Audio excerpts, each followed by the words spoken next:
Good evening, I'm Ian Hannamansing. Tonight, a special edition of The National. Conservative leader Erin O'Toole face-to-face with Canadians. What would a Conservative government do to make housing more affordable and to allow my generation to be able to build and grow our wealth?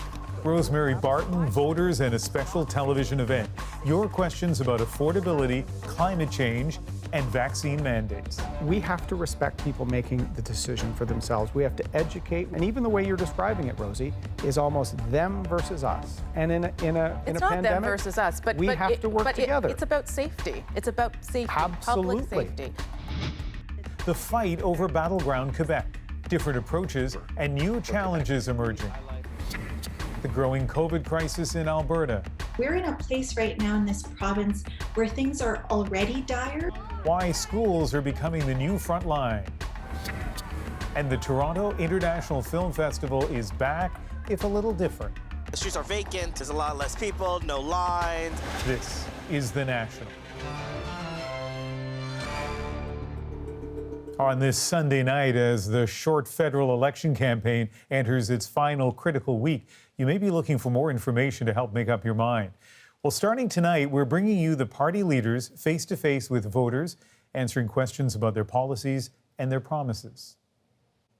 And we begin tonight with Conservative leader Erin O'Toole. From backbencher to party boss in less than a decade, polls now suggest he is the leader with the best chance of unseating Justin Trudeau.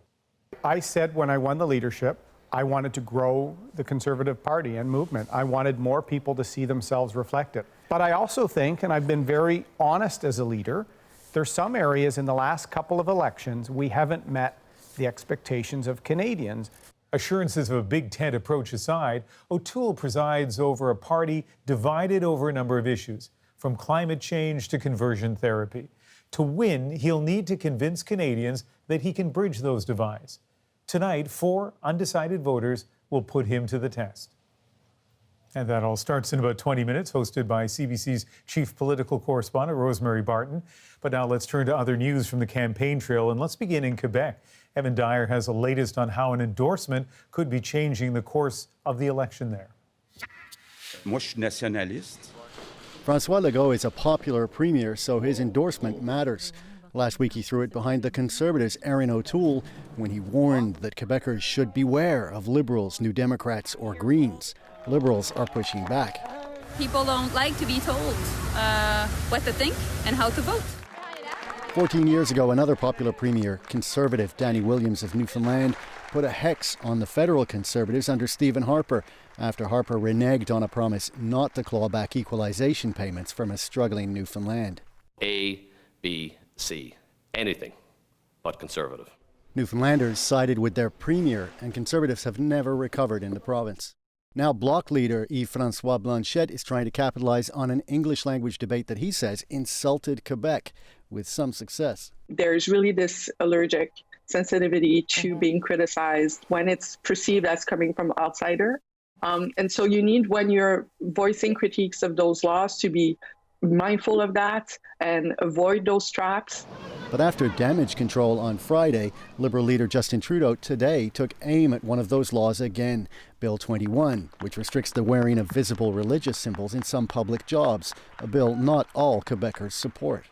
I alone, of the different federal leaders, has not taken off the table intervening in the court challenges against Bill 21. Justin Trudeau has been spending time in Quebec over the last couple of days. Their numbers do seem to be getting better in Quebec. The Liberals are betting that the curse of Legault may not be as powerful as the hex Danny Williams put on Harper. The Liberals will certainly be hoping that's true because polling has shown that they share many of the same voters. Evan, we've seen strong reaction in Quebec to the English language debate. Any sense of whether that's helping the Bloc Québécois? Well, they're certainly trying to get mileage out of it, Ian, trying to capitalize on what's been a very strong reaction in French language media in Quebec, including actually from some people who never supported Bill 21. And Premier Legault warning Quebecers not to vote Liberal because that's bad, he suggests, for the province of Quebec. What impact does that have on the Bloc? Well, it's not clear actually that helps the Bloc that much because Premier Legault, although he's a former Parti Québécois minister, has never really urged Quebecers to vote for the Bloc Québécois. In fact, he's pointed out a number of times that they're unlikely to form government, and instead he's saying the best option for Quebec would be a Conservative minority. All right. Evan, thank you. Thanks, Ian. A new book by Justin Trudeau's former Justice Minister has brought back an old controversy. This is something that has been discussed amply, including thoroughly before the last election. Jody Wilson-Raybould famously accused Trudeau of trying to influence her decision on whether to prosecute SNC-Lavalin.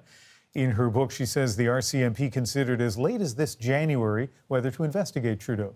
Well, today, the Liberal leader said the RCMP has never contacted him about the matter. The Conservative leader responded with a blunt assessment of Trudeau's handling of the SNC-Lavalin affair today.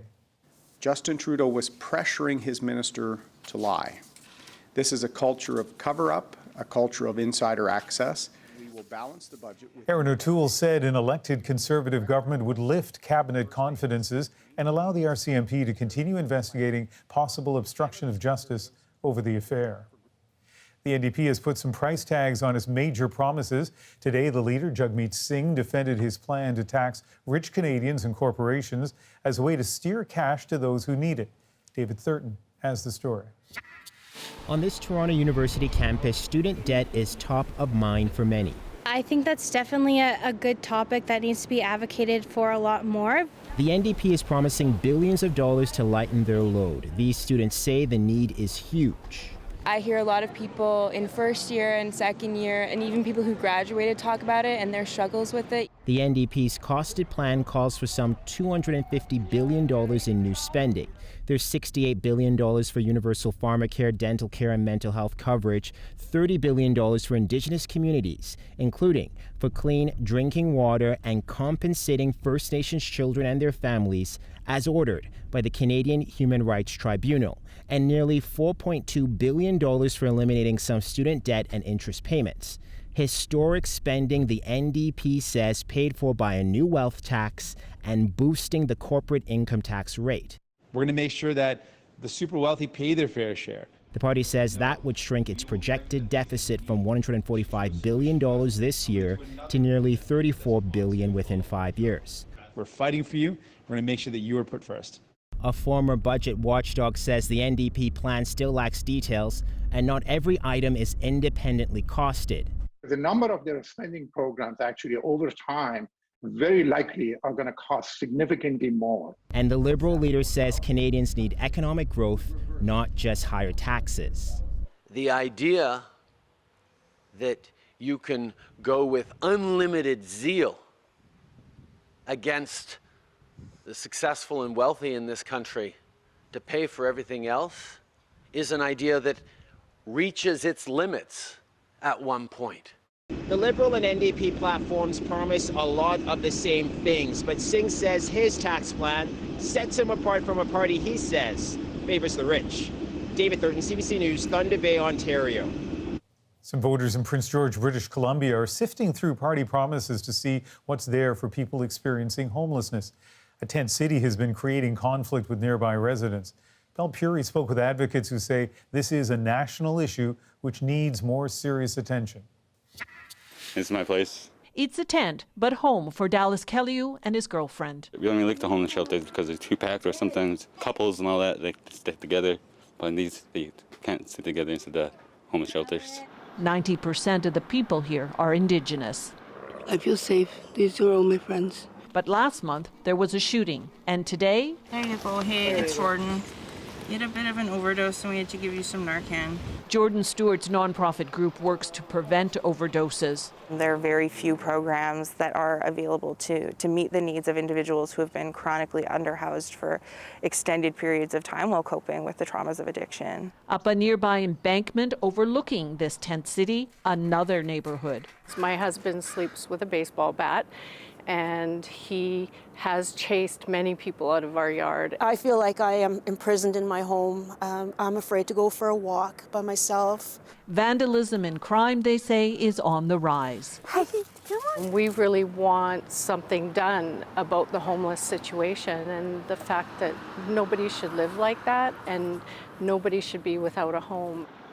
Lots of people agree this camp should be shut down. A few feel that'll be good enough. There's a call for the city to do more to help these people find permanent housing. But the city says the provincial and federal governments need to do more.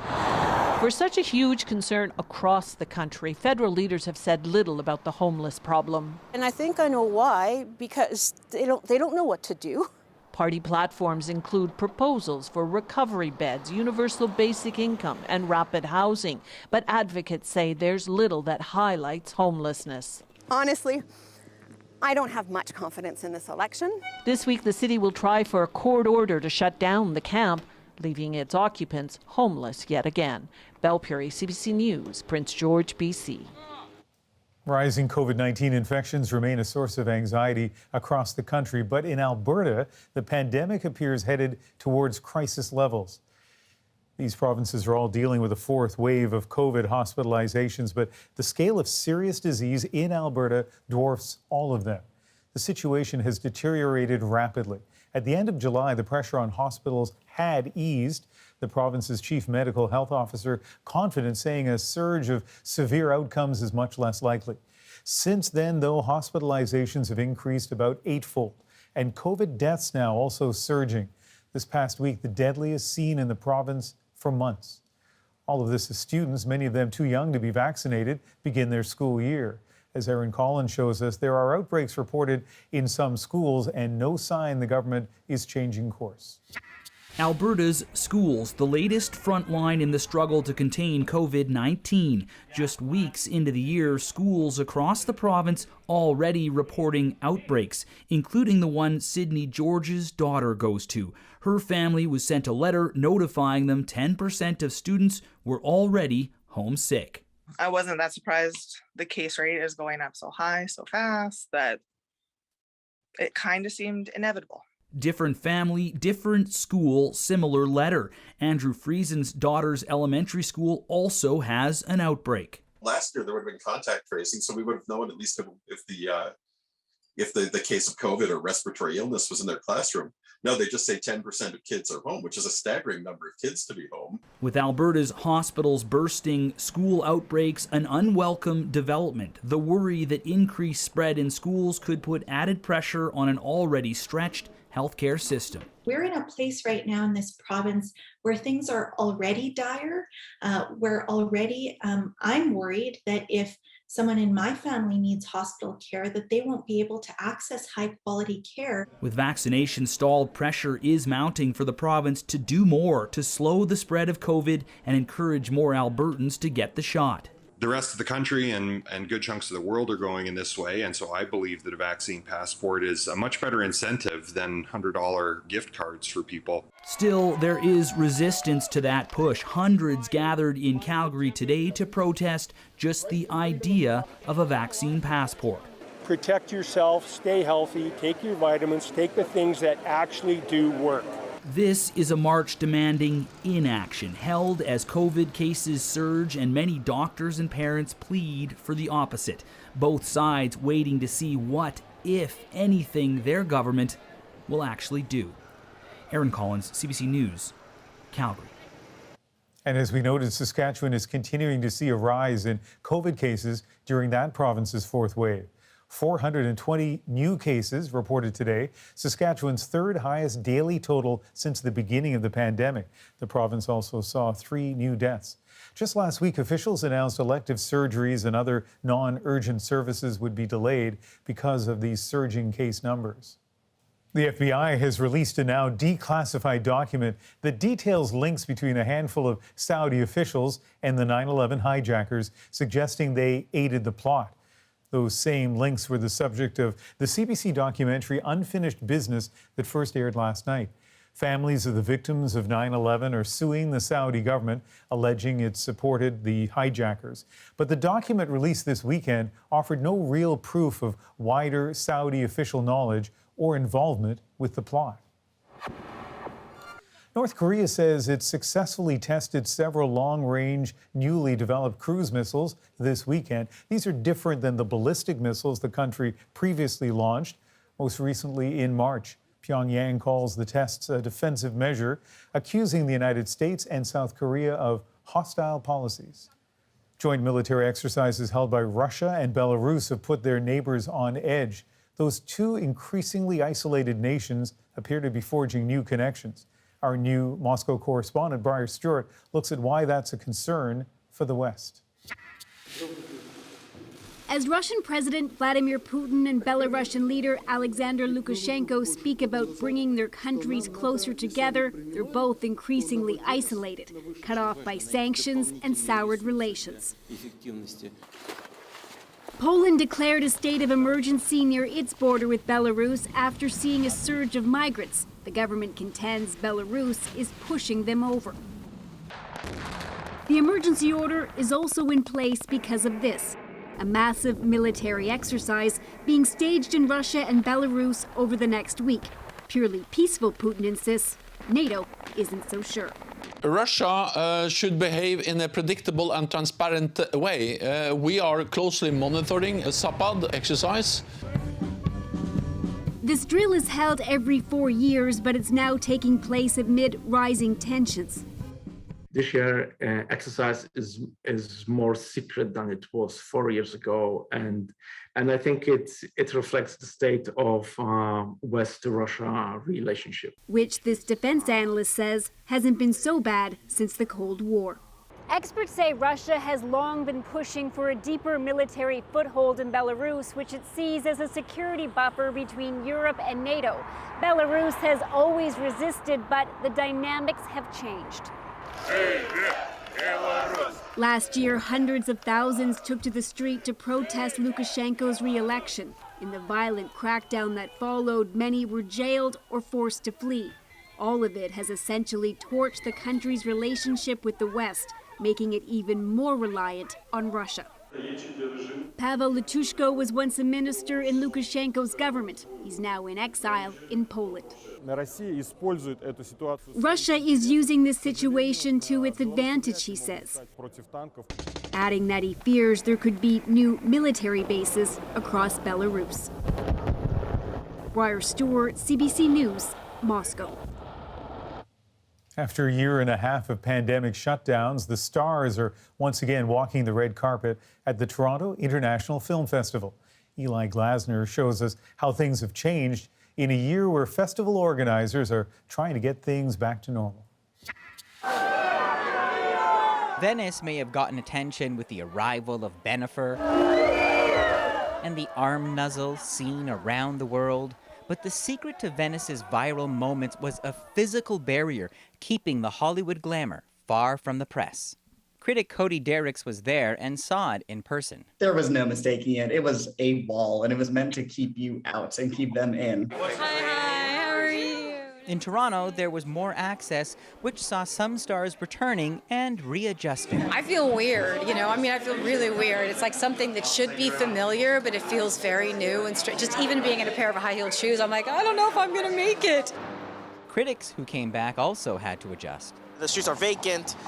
There's a lot less people, no line. But the digital ticket buying system forced on the press created havoc. It was very frustrating. Instead of having critics and industry people line up at different venues to see whatever movie they wish for, they had to get tickets online and fight amongst themselves virtually. While the COVID precautions meant smaller audiences, more testing, and no popcorn, Tiff says their focus was clear. Whereas it's all about safety. We need to do what we felt was right for us and for Toronto and for our guests. 2 films brought fan favorite Benedict Cumberbatch back. He says nothing replicates that feeling when the lights go down. Where you put your phone away, where you're there, you're attentive, and for 2-ish hours you're absorbed in the world of storytelling that we're lucky enough to give in the form of cinema. I think it's a really exciting thing to be going back to. And as the first reactions for highly anticipated titles like Dune trickle out, phenomenal. It was fantastic. Even during the pandemic, the film festival effect is real. Eli Glasner, CBC News, Toronto. Coming up after the break, Rosie and a special television event. Erin O'Toole is going face-to-face with some undecided voters. We're bringing them together virtually so they can put their questions directly to the Conservative leader. For me and for almost all of my friends, the number one question on our mind is, will we ever be able to afford a home in the city and increasingly in this country? How is that going to have any impact on, again, the astronomical price of childcare? Face-to-face with Erin O'Toole, that's next on The National.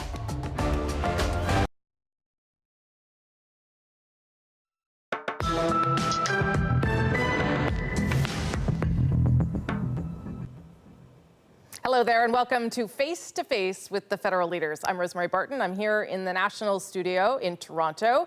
It is, as you probably all well know, the final week now of the federal election campaign. We have invited 4 people to speak to the leaders. They are all undecided and looking for answers ahead of voting day next week. Because of COVID, our audience has to be a virtual one, but no matter how we're connecting, we did want to make sure that this election is about you. And tonight, starting off our series, Conservative leader Erin O'Toole is joining us. Good to see you. Thank you for making the time. Great to be here. So let's get started right away. Here's our first voter. Alligator pie, alligator pie. Hi, my name is Jason Hawkins. I'm 36 years old and I live in Toronto's Eglinton Lawrence riding. My wife and I are both high school teachers. However, this year she's not coming back to school as she'll be home with our recently born twins, Gordon and Viola, who are both 4 months old. This election, like previous elections, issues such as climate change and reconciliation will be big issues for me. But for the first time ever, the issue of childcare will also be a huge issue, helping decide who gets my vote. All right, that's a household that doesn't probably sleep very much. Jason, it's over to you. Hi, Mr. O'Toole. We are looking at a daycare bill in Toronto of upwards of $3,200 a month. That's not manageable for our family, and I can't imagine that being manageable for most Canadian families. So, Mr. O'Toole, what I'd like to hear from you is concrete solutions that your party is going to bring forward to deal with the growing cost of childcare, particularly in Canada's big cities.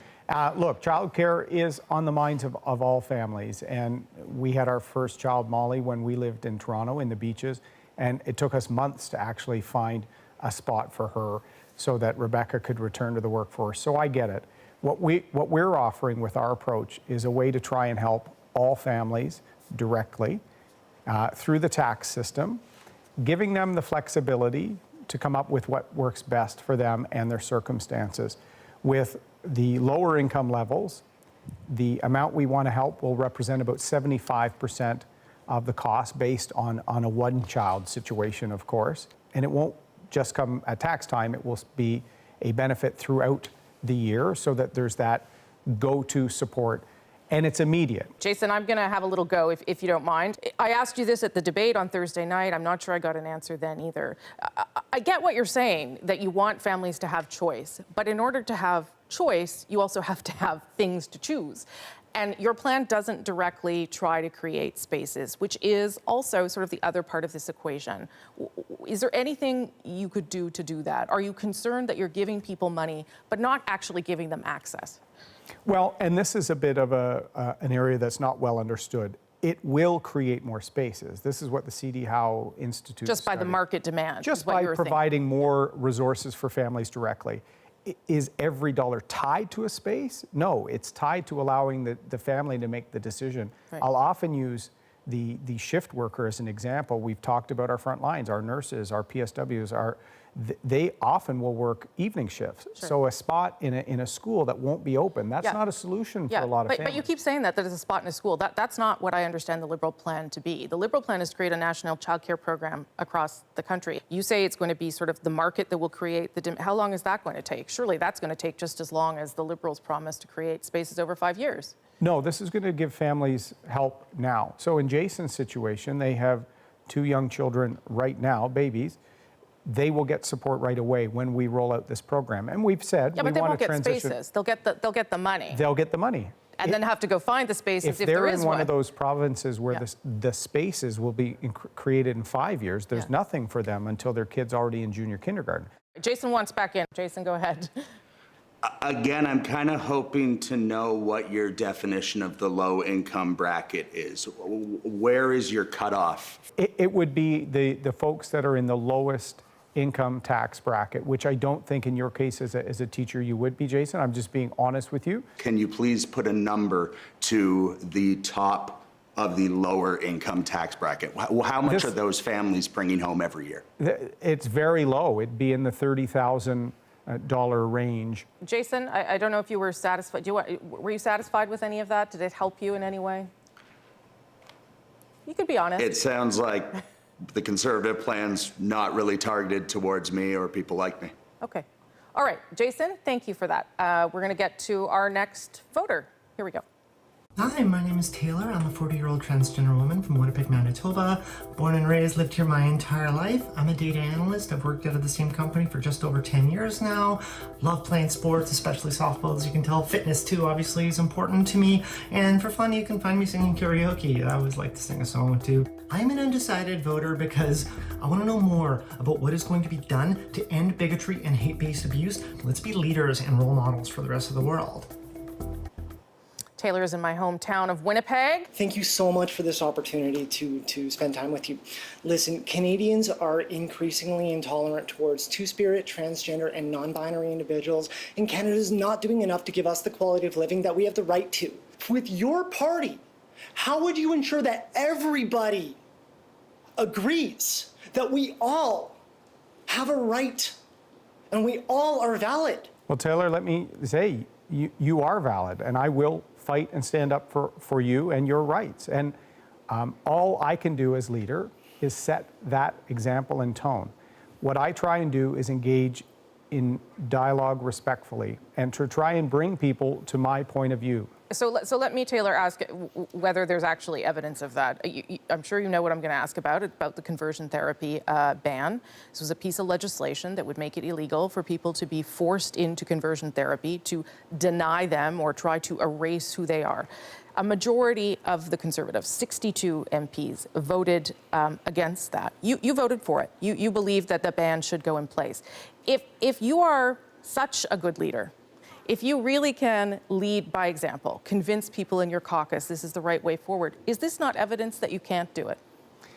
Actually, it's not, Rosie, because when the bill first came, I spoke on it personally. It was introduced by a minister. I spoke as leader of the party. And our caucus was united on the fact that we wanted that type of harmful practice banned. So what happened? This was used, sadly, as a political wedge by Justin Trudeau, which is why the bill didn't pass. If people like Taylor are to believe that your party is moving in a different direction or that you can lead them in a different direction, where is the evidence of that when we look at that particular piece of legislation? The evidence is when we tried to work with the government. This is a good question to ask Mr. Trudeau because... Well, I'm asking you. I've got him another day. I've got him another day. Please ask him, because I don't think a community like the LGBTQ community, which Taylor has said has already been subject to violence and intimidation and threats, should be used as a political debate wedge in Ottawa. Well, it wasn't just a wedge. It was an actual issue. We could have passed that bill before Christmas, Rosie. We could have passed that bill before Christmas. Let me ask one more question. Systemic racism. It does not appear on your party's platform. You've been asked about it on the campaign trail. That seems strange to me. We have issues of systemic racism in this country. Do you believe we have issues of systemic racism that we need to deal with? And if you do, why wouldn't you put it in your platform? We have found systemic racism in our justice system, particularly with criminal sentencing.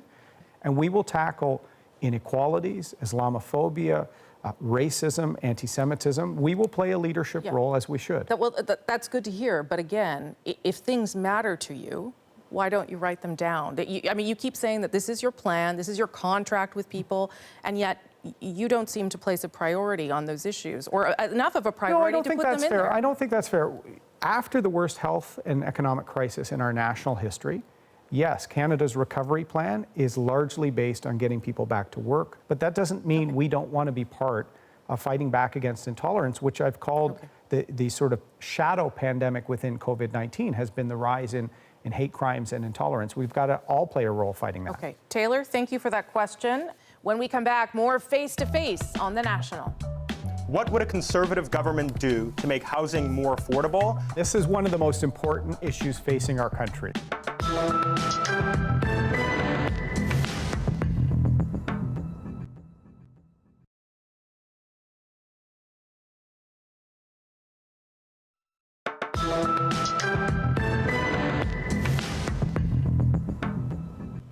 Welcome back to Face to Face. Let's get to the next questioner.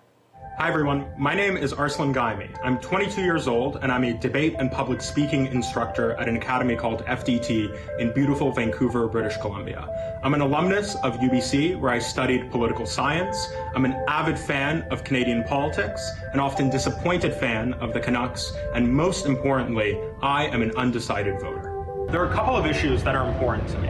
As a young person living in Vancouver, housing prices are always front of mind. I'm looking for a party with real solutions rather than gimmicks. As a racialized Canadian, as an immigrant, I have benefited greatly from the generosity of Canadians. So I'm looking for party leaders that will keep Canada open to the world. Arslan, that's great. I want to make sure that people know that there's a whole Zoom audience there too, and apparently they're being very vocal and reacting, waving, and so we just want to make sure that people know that there's other people watching with us as well, and we appreciate you being here too. Okay, Arslan, your time starts now. Hi, Mr. O'Toole. For me and for almost all of my friends, the number one question on our mind is, will we ever be able to afford a home in the city and increasingly in this country? So my question is simple. What would a conservative government do to make housing more affordable and to allow my generation to be able to build and grow our wealth as our parents and our grandparents were able to do? Well, thank you, Arslan. This is one of the most important issues facing our country, because I don't want your generation to have to give up on that expectation that you work hard, you finish UBC, a great school, and you'll never be able to afford a place to live in your own community. So what did I do as leader? I put one of our MPs, who's a millennial from the Fraser Valley, Brad Viss, and I said I wanted the best plan we've ever put out on housing, an area we haven't always put forward really strong ideas. And we launched it, and it's going to play our role, because as you know, there's a municipal, provincial, and federal role. We're going to ban for 2 years foreign buying by non-residents. As you know, in Vancouver, the Tri-Cities, it has been driving the whole Lower Mainland crazy, locking up money for someone that's not going to help build our communities. We're going to ban that for 2 years to try and take some pressure off. We're going to free up federal lands, 15%. We're going to tie transit and infrastructure type investments to density outcomes and hold our municipal and provincial friends to push out more density. We're going to let first-time home buyers have longer mortgage terms. So you can lock in not just for a 4 or 5 year interest rate term. We want you to be able to get out to 8, 9, 10 years so that you can plan and make sure first-time buyer programs fit all markets. They don't exclude Vancouver, Lower Mainland, or the GTA where we're sitting right now. If I could, it's rare they have a moment with a federal leader this way. The comment I just wanted to make is many parties often have relatively short-term demand-side solutions that put more money in people's pockets but don't solve the underlying supply problem, right? So it drives up the prices. So I think the commitment I would love is that it is difficult and hard to build more supply. It might even be expensive, and the federal government might have to intervene more than you'd be comfortable with to expand supply dramatically over the next 15, 20 years. Are you willing to sort of commit to those, deeply rooted long-term solutions that really solve the supply problems rather than a short-term solution that, throws a few bucks at people but doesn't solve the underlying cause? Absolutely. In fact, that's why for the first time in generations, we will revisit mortgages and how they're even structured. It's why we're willing to give up 15% of Crown land and building holdings to try and do our part to actually give a little bit more supply directly. I want to change the dialogue here because your generation is going to be held back because it's not the 1970s or 80s anymore. We have to reflect the reality your generation is facing. And the federal government is a key player, but not the only one. So this is another reason why we need less Mr. Trudeau dictating to everyone. We need more partnerships here. Arslan, got another one? Yeah, I wanted to, if I could, just transition to a different question that a lot of my friends have asked me to ask, which is, I am from Iran. I have plenty of friends from the country of Afghanistan, and I've personally been sort of unbelievably distraught and, relatively disappointed in the government of Canada's response to our obligations in that country. So the commitment I wanted to get from you, if I could, is that first, Mr. Trudeau is committed to accepting 40,000 refugees. I'm wondering if you would maintain that commitment and whether you would expand on that commitment to make sure those to whom we've made promises and those who are vulnerable in that country get the help that they deserve from a country like Canada. Yes. And Arslan, I held Mr. Trudeau to account, or tried to, on this. This is an area where he's failed. And to think there were 1,200 Canadians in Afghanistan needing to be brought home, hundreds of contractors and interpreters, and he called an election. I will never, ever have an approach of putting my political interests ahead of the well-being of others. We've got to stand by people who stood by us. Can I, Arslan, I'm just going to jump in if I can. So 40,000 Afghan refugees, you commit to that number as well? Well, the priority we wanted is everyone that was at risk needs to get out quickly. Yeah, but that's the Liberals' priority too. They're going to bring everybody out, and then they've got 40,000 on top of that. Absolutely. And what we've said is we have to make sure our refugee program always accelerates people that are at risk for persecution. When we come back, more face-to-face on The National. It is the very least you could have promised. It is the Paris commitment. And what I think makes people cynical about politicians, and I don't want to be one of those, is saying whatever people want to hear. It will be tough to meet our Paris commitments, but we have a plan to do that. Those are the previous Paris Then you commitments. can show We now have ambition. new ones, right? Mr. Trudeau changed his targets. The world changed their targets. The world Mr. changed Trudeau their targets. changed Canada's targets. You have to update twice the targets after 2 years. in the you 10 have to do 10 that. days.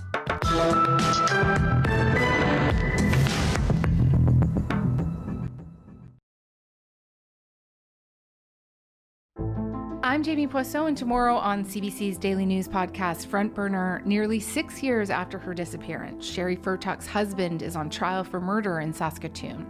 We explain the controversial undercover sting at the heart of the case. Subscribe wherever you get your podcasts.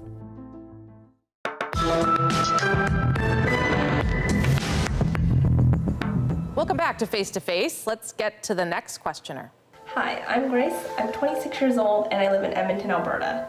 I first came to Canada when I was 4 years old with my parents. I grew up in BC, but I've lived in Alberta for a very long time, and I'm the oldest sibling of 3. For this election, I feel very undecided. There's so many issues facing Canadians in our country, from the pandemic, cost of living, climate change, and more. And so I'll be basing my vote around the kind of government that we will elect, because that'll be hugely important to the steps we do or don't take in confronting our biggest challenges. My question to the Leader of the Conservatives is around the party that he leads and what kind of government him and that party will form if they are to win. Okay, Grace, over to you. Hi, Grace. Hi, thank you so much for speaking with me. My question is, given that your party and some of its members have, in some cases in the past, taken some very different positions, how will you, if you form government, handle party or even caucus members who may feel your views aren't conservative enough? Well, great question, Grace. I said when I won the leadership, I wanted to grow the Conservative Party and movement. I wanted more people to see themselves reflected. I said I want more people staring in the mirror on election day and seeing a Conservative staring back, and we'll see on September 20th if that's going to be a reality. The plan that you put forward this year for climate change is the first time that the Conservatives have a plan that includes carbon pricing. So just using that as an example of perhaps a more delicate issue within the party, how will you kind of deal with that as Prime Minister once it's no longer a matter of campaigning, but the Conservatives are actually to become the governing party? Great question. So what I've tried to do, particularly for the thousands of families in northern Alberta, in Edmonton, and you would see it firsthand, Grace, there's economic challenges. How can we make sure we have a world-class resource sector that is getting emissions down, that we get our emissions down to meet our Paris targets without the economic destruction and dislocation we're seeing right now with the Trudeau plan? So what we did is we went and found the best climate change consultants in the country and worked with them and a range of stakeholders to try and come up with a plan to price carbon, get emissions down, but minimize the economic impact. We have a lot of things in the plan beyond the carbon price and the low carbon savings account, electric vehicles, hydrogen, small modular reactors. But this is an area where we have to win some trust. We need to meet our targets, but also have a strong economy, or we can't fight climate change if we don't have a strong economy. So I'm going to ask a question here too, Grace, if you don't mind. We've heard you say that Justin Trudeau's emissions targets are meaningless because he doesn't hit them. I've never said meaningless. I said he will say what he needs to, and then doesn't achieve them. Fine. Where you are going to hit yours, this is what you say. So let's say you do hit them. You do hit the previous targets because they're no longer the ones that we have in the world. I guess that sort of leaves the question, where is your ambition? Why not have targets that you seek to meet instead of ones that we know that we will meet? Because most people believe that we are now going to meet the emissions, the 30%, right, by 2036. Well, you judge future behavior by past behavior. 6 years of Mr. Trudeau, he's never made a target. He's now saying he's going to hit a home run, Rosie. He's not even in the ballpark or dressed to bat yet. What I've said is we will achieve our Paris commitments. Those are the previous Paris Then you commitments. can show We ambition. now have new ones, right? Mr. Trudeau changed his targets. The world changed their targets. The world Mr. changed Trudeau their targets. changed Canada's targets. You have to update twice the targets after 2 years. in the You have to do 10 that. days after we released our plan. None of our allies have met their targets in the long term either. So what we have to do is make sure we deliver. You say often that Justin Trudeau says one thing and does another. As Grace has pointed out, the same thing could be said of you. In a survey of Conservative leadership candidates by the National Firearms, you said you would conduct a line-by-line review of the Firearms Act and that you supported repealing several gun laws.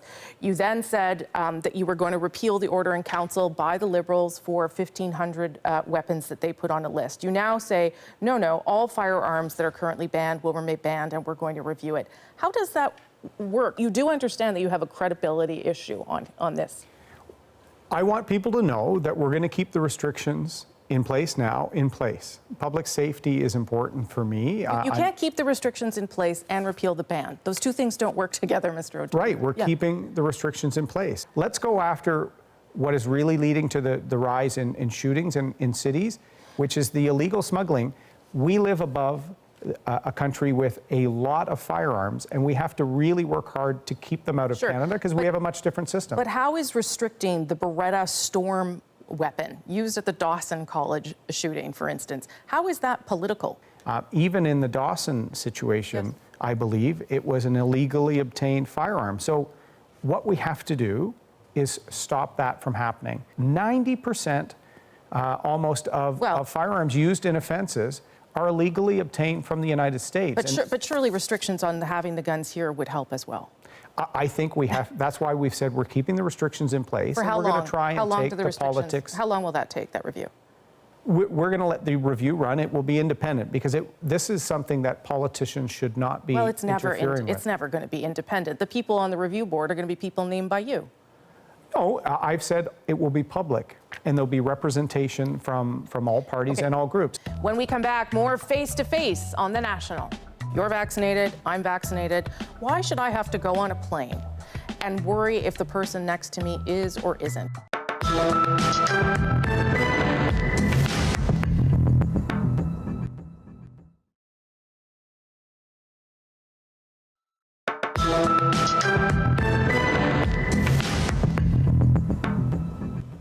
Two more questions, if I can, on mandatory vaccines. Why not require people to be vaccinated to get on a plane or a train? You're vaccinated, I'm vaccinated. Why should I have to go on a plane and worry if the person next to me is or isn't? Why is that person who won't get it done, and you want people to get vaccinated, you've said it, why is it their right to come on a plane or a train and it's not mine? I want to get to herd immunity. I want to get to the 90% level. We recently announced a way that we think we can do that. And as you know, my wife and I had COVID. We videoed our vaccination. Everyone videoed I'm everyone videoed very it. public. That's not what I'm asking you. I'm asking you, what is the big deal with telling people that they can't do everything they want if they're not vaccinated? Because we have to respect people making the decision for themselves. We have to educate, we have to inform, and even the way you're describing it, Rosie, is almost them versus us. And in a pandemic, it's not them versus us, but we have to work together. It's about safety. It's about safety, Absolutely. public safety. Absolutely. So why should the person who's not making the choice for the collective safety be allowed to impose their choice on the people that did. And if that it's person, not an us versus if them. that person comes from a background that has historical discrimination within our health system, we've seen that there's higher levels of hesitancy in people of color, in Indigenous Canadians, and the way we tackle that, Rosie, is not by fighting, it's by uniting. And so I was glad when Jagmeet Singh said, let's have all the leaders come together and do a video. I was the first to say yes. I want to respect people's decision here, but also use rapid testing and screening, masking, everything to keep safe.